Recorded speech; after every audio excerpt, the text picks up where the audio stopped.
Assalamualaikum warahmatullahi wabarakatuh. Di sini saya Selsebila Tamara akan membacakan hasil presentasi saya yang berjudul Pembinaan Sumber Daya Manusia Sektor Publik.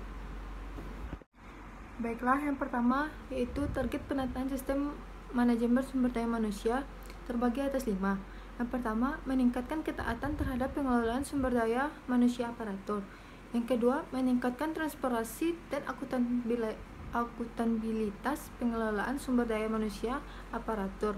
Yang ketiga, meningkatkan disiplin sumber daya manusia aparatur.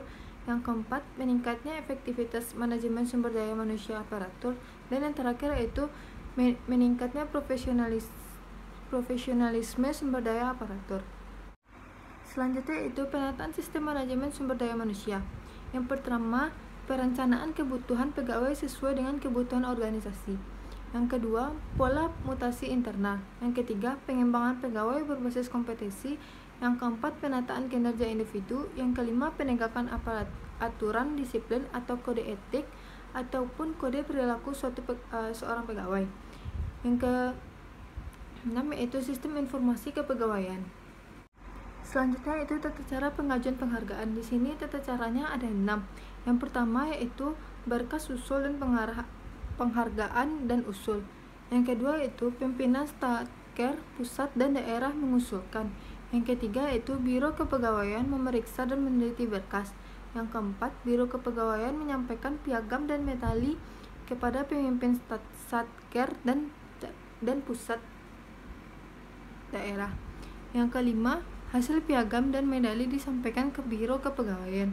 Dan yang terakhir yang keenam yaitu Sekretariat Negara seleksi berkas dan proses. Selanjutnya kesejahteraan dan penghargaan terbagi atas 4. Yang pertama pelayanan BPJS Kesehatan, yang kedua pelayanan Bapartarum, yang ketiga pelayanan Taspen, dan yang terakhir yaitu Satya Lancana Karya Satya. Selanjutnya disiplin PNS. Berdasarkan Peraturan Perundang-undangan Nomor 53 Tahun 2010, kesanggupan PNS untuk mentaati kewajiban dan menghindari larangan yang ditentukan peraturan perundang-undangan. Selanjutnya, pelanggaran disiplin. Setiap ucapan, tulisan, ataupun perbuatan yang tidak mentaati kewajiban dan larangan dalam ketentuan disiplin PNS. Yang terakhir yaitu hukum disiplin. Hukuman yang dijatuhkan kepada PNS karena melanggar peraturan disiplin. Selanjutnya, hukuman disiplin diberikan dalam bentuk surat keputusan terhadap PNS yang melakukan pelanggaran disiplin. Jenis hukumannya ada tiga tingkat. Yang pertama, tingkat pertama yaitu tingkat ringan. Tingkat ringan itu berupa teguran lisan, teguran tertulis, dan pernyataan tidak puas secara tertulis. Yang tingkatan kedua yaitu tingkatan sedang.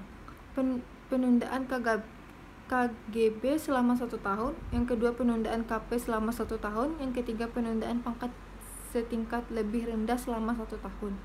Dan yang terakhir yaitu tingkat ketiga. Tingkat ketiga itu termasuk tingkatan yang berat. Tingkatan yang berat itu yang pertama penurunan pangkat setingkat lebih rendah selama 3 tahun. Yang kedua pemindahan dalam rangka penurunan jabatan setingkat lebih rendah. Yang ketiga pembebasan dari jabatan atau PDJ. Dan yang keempat, PDH tidak atas permintaan sendiri sebagai PNS. Dan yang terakhir yaitu PTDH sebagai PNS. Baiklah, mungkin sekian hasil presentasi pertemuan 12 saya. Apabila ada kata-kata yang salah, mohon dimaafkan. Wabillahi taufiq wal hidayah. Wassalamualaikum warahmatullahi wabarakatuh.